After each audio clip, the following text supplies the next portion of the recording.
एक लड़के की नई नई शादी होती है और शादी के बाद वह अपनी पत्नी को लेकर अपने गांव वाला घर दिखाने के लिए जाता है। वहां पर दोनों पति पत्नी उस घर को देख रहे थे, लेकिन तभी अचानक से उस लड़के की नजर अपने चाचा के मकान पर पड़ती है, जो बाहर से देखने में वैसे तो खंडर लग रहा था, लेकिन फिर भी ऐसा लग रहा था कि उसके अंदर कोई व्यक्ति रहा करता है। इसके बाद दोनों पति पत्नी उस घर के अंदर जाते हैं तो वहां पर उस लड़के का चाचा बिस्तर में पड़ा हुआ था, जो कि काफी ज्यादा बीमार था और कोई उस घर के अंदर दिखाई नहीं दे रहा था। अब जैसे ही वह लड़का अपने चाचा को इस हालत में देखता है तो एकदम से उसकी आंखों में आंसू आ जाते हैं और यहां पर चाचा जब उस लड़के को देखता है तो वह भी एकदम से फूट फूट कर रोने लगता है और हाथ जोड़कर उससे माफी मांगने लगता है। कहता है कि बेटा मुझे माफ कर देना, मैं तुम्हारा खुलकर साथ नहीं दे पाया। इसके बाद जो राघव होता है वो उसके हाथों को पकड़ता है और कहता है कि चाचा छोड़ो इन बातों को और ये बताओ कि आपकी हालत ऐसी कैसे हो गई और आपके बच्चे कहां हैं। तो इसके बाद जो चाचा होता है उसे कुछ ऐसा बताता है जिससे सुनने के बाद जो वह लड़का राघव होता है वह उसे अपने साथ ले जाने लगता है।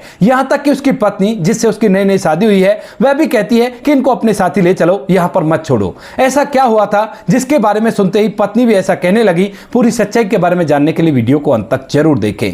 झारखंड के एक छोटे से गांव के अंदर एक राघव नाम का लड़का रहा करता है। राघव जिसकी उम्र 14 साल है और वह 9वीं क्लास में पढ़ा करता है। राघव के घर में उसकी मां है जो कि दूसरों के घरों में काम करके उसे पढ़ा लिखा रही है और इसी वजह से जो राघव है वो पढ़ने लिखने में काफी ज्यादा होशियार है, क्योंकि राघव के पिता मजदूरी किया करते थे और वहीं पर एक हादसे के कारण वह इस दुनिया को छोड़कर चले गए थे। तो मां ने सोचा था कि अपने बच्चे को मैं मजदूरी नहीं करने दूंगी और इसको तो पढ़ा लिखा कर अच्छा इंसान बनाऊंगी ताकि इसे ऐसी मजदूरी का काम ना करना पड़े। यहाँ पर राघव भी उसकी उम्मीदों पर खरा उतरता है और हर क्लास में अव्वल नंबरों से पास हुआ करता है। लेकिन तभी अचानक से एक दिन यहाँ पर जो राघव की माँ होती है उसकी तबीयत खराब हो जाती है और तबीयत खराब के चलते वह इस दुनिया को छोड़कर चली जाती है। अब राघव की माँ जब इस दुनिया को छोड़कर चली गई थी तो उसके बाद जो राघव होता है वह इस दुनिया में पूरी तरह से अकेला रह गया था। हालांकि राघव का परिवार था, उसका एक चाचा था, उसकी चाची थी और उसके चाचा के लड़के और लड़कियां थे। तो यहाँ पर जो समाज वाले होते हैं वो इकट्ठा होते हैं और इकट्ठा होने के बाद राघव का जो चाचा होता है उससे उसकी जिम्मेवारी संभालने के लिए बोलने लगते हैं।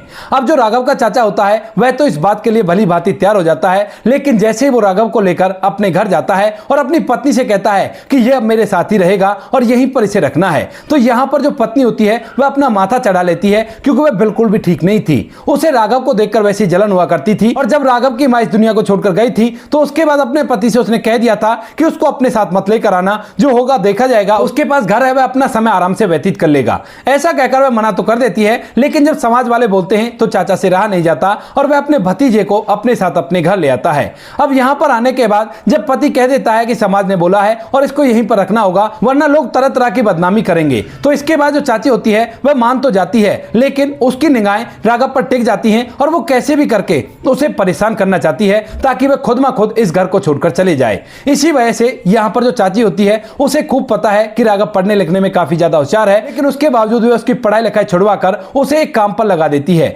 गांव के अंदर ही एक व्यक्ति होता है जो कि शहर में दूध सप्लाई का काम किया करता है। यहाँ पर उसके पास ढेर सारी भैंसे हैं और उन भैंसों का दूध का काम हुआ करता है। तो यहाँ पर चाची जाकर वहां पर बात कर लेती है और राघव को वहां पर काम पर लगा देती है। उसे डेली के 300 रुपए मिला करते हैं और जैसे ही राघव काम को करके वहां पर वाया करता है तो चाची फट से उन 300 रुपए को उससे छीन लिया करती है। राघव को भी इस घर से खाना मिल रहा था तो इसी वजह से वह चुपचाप रहता है और उन पैसों को लाकर अपनी चाची को रोज रोज दिया करता है। धीरे धीरे समय बीतता है। अब तभी एक दिन अचानक से जब राघव एक व्यक्ति को दूध घाल रहा था, उसका मालिक चेयर पर बैठा बैठा देख रहा था, तो उसी समय यहाँ पर राघव से थोड़ा सा दूध बिखर जाता है और उसी वजह से जो मालिक होता है वो वहां पर राघव पर बुरी पिटाई लगा देता है। कहता है कि तेरी चाचा चाची का भला हो जो तुम्हें अपने पास रख रहे हैं, जैसे तेरे कर्म है ना वैसे तो तू किसी के साथ रहने लायक भी नहीं है। अब इस बात को सुनकर राघव को यह बात दिल पर लग जाती है और उसके बाद वह बड़ा ही मायूस होता है और वहां से काम को छोड़ देता है और घर पहुंच जाता है। अब जैसे चाची को पता चलता है कि इसने काम छोड़ दिया है तो उसके बाद वह राघव को धमकाने लगती है और कहती है कि तू इतना सारा खाना खाया करता है, वो सारा खाना कहां से आएगा और तुझे कुछ ना कुछ तो काम करना ही होगा।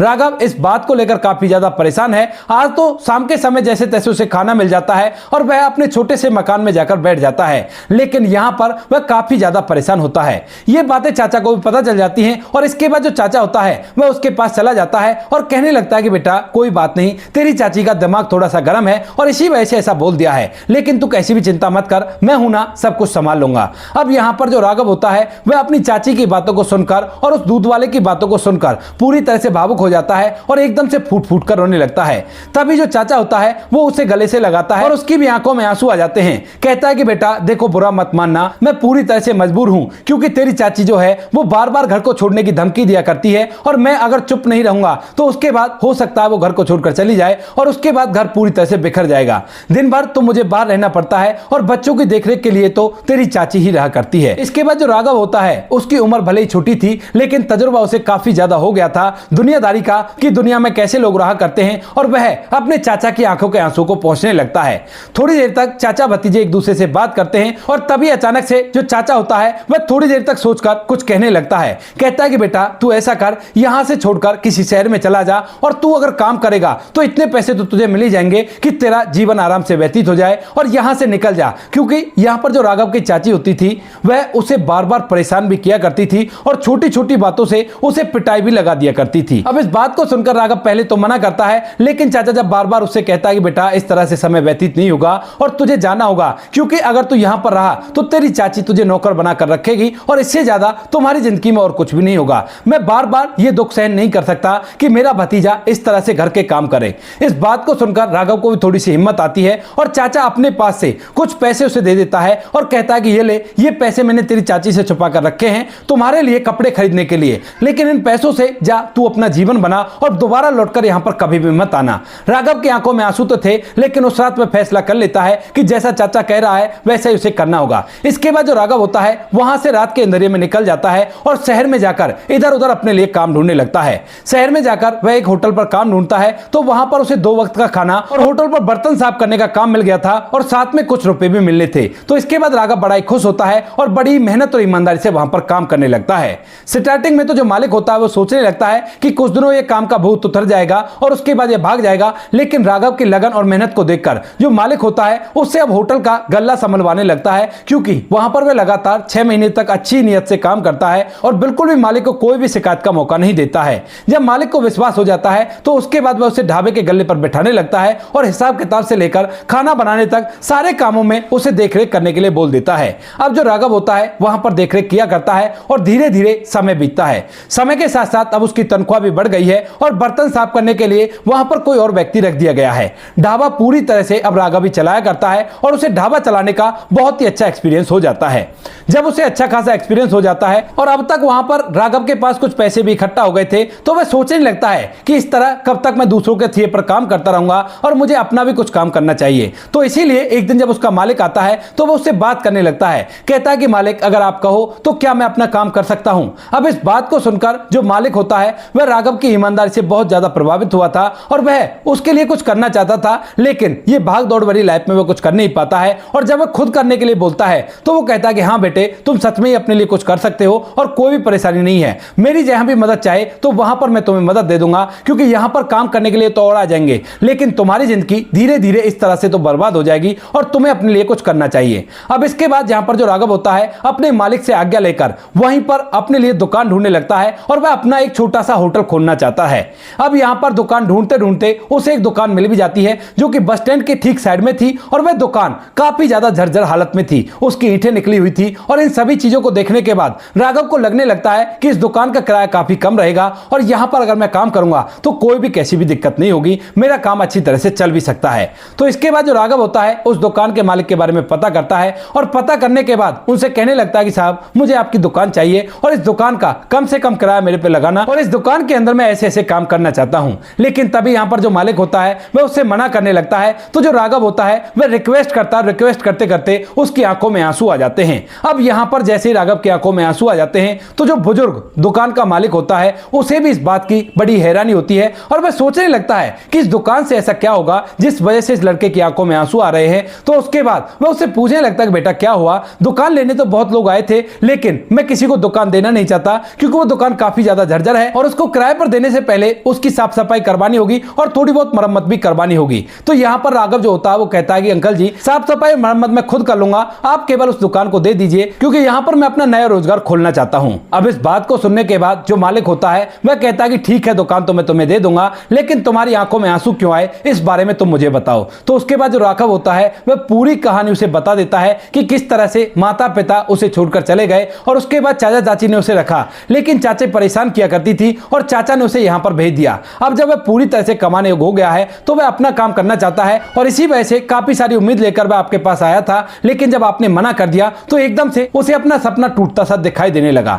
इसके बाद मालिक जब उसकी पूरी कहानी को सुनता है तो वह भी पूरी तरह से भावुक हो जाता है और कहने लगता है कि बेटा कोई बात नहीं, तुम आराम से चलाओ, और किराए की भी बात ऐसी है जब तुम्हारी कमाई होने लगे तो उसके बाद मुझे किराया दे देना, क्योंकि मेरा यहां पर इस दुनिया में कोई भी नहीं है और मैं तो अपनी पेंशन से समय व्यतीत किया करता हूं और तुम आराम से उस दुकान को चला सकते हो। अब यहां पर राघव को सोने पर सुहागा मिल गया था और उसके बाद जो राघव होता है अपने उन पैसों से उस दुकान को पहले तो थोड़ी बहुत ठीक ठाक कराता है और ठीक ठाक कराने के बाद उस दुकान पर एक अपना छोटा सा होटल खोल लेता है। धीरे धीरे राघव ग्राहकों से अच्छी तरह से बात किया करता और उसे होटल चलाने का एक्सपीरियंस भी था, तो इसी वजह से उसके पास अच्छे खासे ग्राहक आने लगते हैं और लगभग 1 साल के अंदर राघव के पास इतना पैसा हो जाता है कि जिस पैसे को लेकर वह उस व्यक्ति के पास जाता है और कहता है कि अंकल जी, अगर आप अपनी दुकान बेचना चाहते हो तो ये लो आपके पैसे। इसके बाद जो व्यक्ति होता है उसे राघव का व्यवहार बड़ा ही अच्छा लगता है, क्योंकि कभी कभार जब उसे टाइम मिला करता है तो वह उस व्यक्ति के पास भी आ जाया करता है और उसकी देखरेख भी कर लिया करता है। यहाँ पर वह व्यक्ति कहता है बेटा पैसों की जरूरत नहीं है, ये दुकान मैंने तुम्हें वैसे ही दे दी है क्योंकि तुम मेरे बेटे की तरह मेरा ख्याल रखा करते हो। इसके बाद राघव दोबारा से उनसे कहता है, लेकिन वो साफ साफ मना कर देता है और कहता है कि कोई बात नहीं बेटा, आराम से उस दुकान को चलाओ और जब तक तुम्हारा मन करे जब तक रहो, और मुझे तुमसे कोई किराया भी नहीं चाहिए। बदले में राघव उनकी अच्छे से देखरेख किया करता है और धीरे धीरे ये दुकान काफी ज्यादा बड़ी हो जाती है और यहां पर राघव अच्छे खासे पैसे भी कमाने लगता है। जब राघव पूरी तरह से कामयाब हो जाता है तो उसके बाद यहां पर जो व्यक्ति होता है जिसकी वो दुकान होती है वह उसे कहने लगता है कि बेटा क्या तू शादी नहीं करेगा। अब इस बात को सुनकर राघव पूछने लगता है कि अंकल जी क्या हुआ, आपको मेरी शादी की क्या जल्दी है। तो उसके बाद यहां पर जो व्यक्ति होता है जिसकी वह दुकान थी, बुजुर्ग व्यक्ति, वह एकदम से अपनी आंखों में आंसू ले आता है और कहने लगता है कि बेटा मुझे अपने बेटे की शादी देखने का बहुत ही शौक था, लेकिन ऊपर वाले ने मेरे बेटे को इस दुनिया से विदा कर दिया। अब तेरे अंदर मैं अपना बेटा देखा करता हूं, अगर तू शादी कर लेगा तो बहुत ही अच्छा रहेगा। इसके बाद राघव जब ये पूरी बात सुनता है तो उसकी भी आंखों में आंसू आ गए थे, क्योंकि अब तक उसकी देखरेख करते करते उसे उसकी पूरी जिंदगी के बारे में पता है, क्योंकि यहां पर उस व्यक्ति का एक ही बेटा था और जब उसकी पत्नी ने उसके बेटे को जन्म दिया था तो उसी समय वह इस दुनिया को छोड़कर चली गई थी और पिता ने जैसे तैसे करके अपने बेटे को पाल पोस कर बड़ा किया। लेकिन जो बेटा होता है वह नशा करने लगता है और नशे के चलते वह इस दुनिया को छोड़कर चला जाता है। बुजुर्ग व्यक्ति अपनी नियति समझकर इन चीजों को जीता रहता है और सोचता है कि जब ऊपर वाले के यहां से बुलावा आ जाएगा तो उसके बाद मैं यहां से चला जाऊंगा। राघव उसकी आंखों के आंसू को पहुंचता है और कहता है कि बाबा अगर ऐसी बात है तो आप ही मेरे लिए कोई लड़की ढूंढ दो, उसी से मैं शादी कर लूंगा। इसके बाद यहां पर वह बुजुर्ग व्यक्ति खुश हो जाता है और उसके लिए इधर उधर लड़की ढूंढता है। ढूंढकर एक लड़की से वह उसकी शादी करा देता है और शादी होने के बाद राघव और उस लड़की को अपने घर में रखने लगता है और अपनी पूरी प्रॉपर्टी को उसने राघव के ही नाम करा दिया था। यहां पर उसके पास और भी काफी सारी प्रॉपर्टी है और राघव के पास अब इतना पैसा था कि उसके अंदर वह अच्छी तरह से अपना समय व्यतीत कर सकता था और कोई भी परेशानी नहीं थी। यहां पर जो पत्नी होती है वह आ जाती है घर के अंदर और घर के अंदर आने के बाद यहां पर जो राघव की पत्नी होती है जिससे उस बुजुर्ग व्यक्ति ने उसकी शादी कराई है वह भी बहुत ही अच्छी थी और जब उसे पता चलता है कि इसके असली पिता नहीं है तो उसके बाद वह उनका और भी अच्छे से ख्याल रखा करती है और कोई भी परेशानी नहीं है। अब यहां पर धीरे धीरे समय बीतता है और समय के साथ साथ एक दिन जो उसकी पत्नी होती है वह उससे कहने लगती है कि राघव तुम्हारा गांव कौन सा है। तो इसके बाद यहां पर राघव को अपने चाचा की याद आती है और उस गांव वाले घर की याद आती है जिसके अंदर उसके माता पिता की यादें बसा करती हैं। तो जो राघव होता है अपनी पत्नी से कहने लगता है कि हाँ मेरा भी एक गांव है, लेकिन मैं तुम्हें उसके बारे में बताऊंगा नहीं और चलो किसी दिन हम चलते हैं और मैं तुम्हें उस गांव को दिखाऊंगा। तो इसके बाद पत्नी भी बड़ी खुश होती है और कहती है कि ठीक है मुझे भी गांव देखना है। और यहां पर जो राघव होता है वो 2 दिन बाद का उससे बोल देता है। इसके बाद पति पत्नी आराम करने लगते हैं और धीरे धीरे 2 दिन भी कंप्लीट हो जाते हैं। 2 दिन बाद राघव अपने होटल पर अपने वर्करों को कर वहां से अपनी पत्नी के साथ गाड़ी में बैठकर सीधा अपने गांव के लिए निकल जाता है, जो कि यहां से तकरीबन 90 किलोमीटर दूर है। और जैसे ही यहां पर राघव अपने गांव में जाता है तो उसे बचपन की ढेर सारी बातें याद आती हैं, लेकिन फिर भी वह अपनी पत्नी को लेकर अपने उस पुराने घर पर चला जाता है जो और भी ज्यादा खंडर हो चुका है क्योंकि उसकी देखरेख करने वाला तो कोई भी नहीं था। इसके बाद पति पत्नी दोनों उस घर के अंदर जाते हैं और यहां पर राघव अपनी आंखों में आंसू लेकर उसे बचपन की वो बातें बताता है कि कहां पर उसकी मां खाना बनाया करती थी, उसके पिता कहां पर बैठा करते थे चाय पीने के लिए और वो लोग किस तरह से इस घर के अंदर जिया करते थे। पत्नी जब अपने पति की आंखों में आंसू देखती है तो उसकी आंखों के आंसू को पहुंचती है और कहती है कि चिंता मत करो, सब कुछ ठीक हो जाएगा और जो ऊपर वाले का काम होता है उसमें हम लोग कुछ भी नहीं कर सकते, तुम इन बातों से परेशान मत हो। लेकिन तभी यहां पर जो राघव होता है उसकी नजर उसके चाचा के घर पर जाती है, जो घर बाहर से देखने में पूरी तरह से खंडर लग रहा था, लेकिन फिर भी ऐसा लग रहा था कि उसके अंदर कोई व्यक्ति रहा करता है। तो इसके बाद राघव जो होता है वह उस घर की तरफ बढ़ने लगता है और इसके बाद जो उसकी पत्नी होती है वह भी उसके साथ चलने लगती है और पूछती है कि कहां जा रहे हो। तो राघव कहता है कि ये मेरे चाचा का घर है और ये इतनी बुरी हालत में कैसे है, क्योंकि उनके तो कई बच्चे थे, कोई ना कोई बच्चा तो यहां पर रहना चाहिए था। इसके बाद जो पत्नी होती है वह भी चुपचाप उसके पीछे पीछे चलने लगती है, क्योंकि चाचा के बारे में उसे कुछ भी नहीं पता है। इसके बाद राघव और उसकी पत्नी उस घर के अंदर जाते हैं तो वहां पर राघव देखता है कि उसका वही चाचा जिसने किसी दिन उसे यहां से भगा दिया था और कह दिया था कि बेटा जाकर अपनी जिंदगी बना, वह एक चारपाई पर बीमार पड़ा हुआ है और उसकी देखरेख के लिए यहां पर और कोई नहीं है।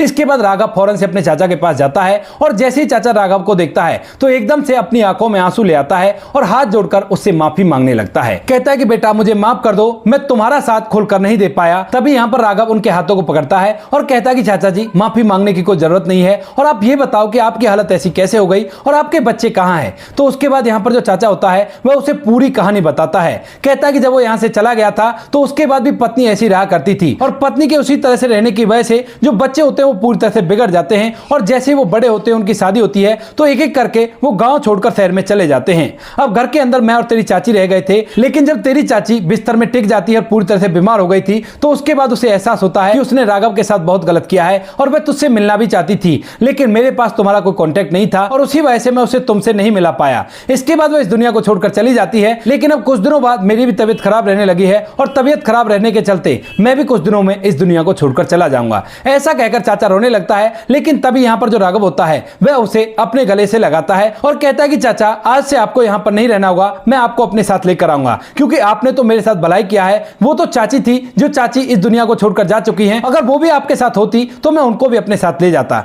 ऐसा कहकर जो राघव होता है अपने चाचा को अपने साथ ले जाता है और जब गांव वालों को यह बात पता चलती है कि वह लड़का उन्हें अपने साथ ले गया जिसको ये 2 वक्त का खाना नहीं दे पाए, तो उसके बाद गांव वाले उसकी वाहवाही करने लगते हैं। रास्ते में जो राघव होता है अपनी पत्नी को पूरी बात बताता है और इसके बाद राघव की जो पत्नी होती है वह चाचा की सेवा करने के लिए तैयार हो जाती है। घर के अंदर 2 बुजुर्ग रहा करते हैं और उन दोनों की वो लोग अच्छी तरह से सेवा किया करते हैं। तो दोस्तों ये थी आज की कहानी। आपको जैसी भी लगे कमेंट सेक्शन में बता देना। वीडियो अगर अच्छी लगी तो वीडियो को लाइक और चैनल को सब्सक्राइब जरूर करें, ताकि हमें थोड़ा सा हौसला मिल सके आप लोगों के लिए ऐसे अच्छे वीडियो बनाने के लिए। इन कहानियों को सुनाने का उद्देश्य किसी को परेशान करना बिल्कुल भी नहीं है। ये कहानी आपको इसलिए सुनाई जाती है ताकि आप लोग इन कहानियों में से कुछ ना कुछ सीख सको और अपने जीवन में उस चीज को अप्लाई कर सको। मिलते हैं किसी नेक्स्ट वीडियो नए टॉपिक के साथ, तब तक के लिए जय हिंद, जय भारत, जय हिंदुस्तान।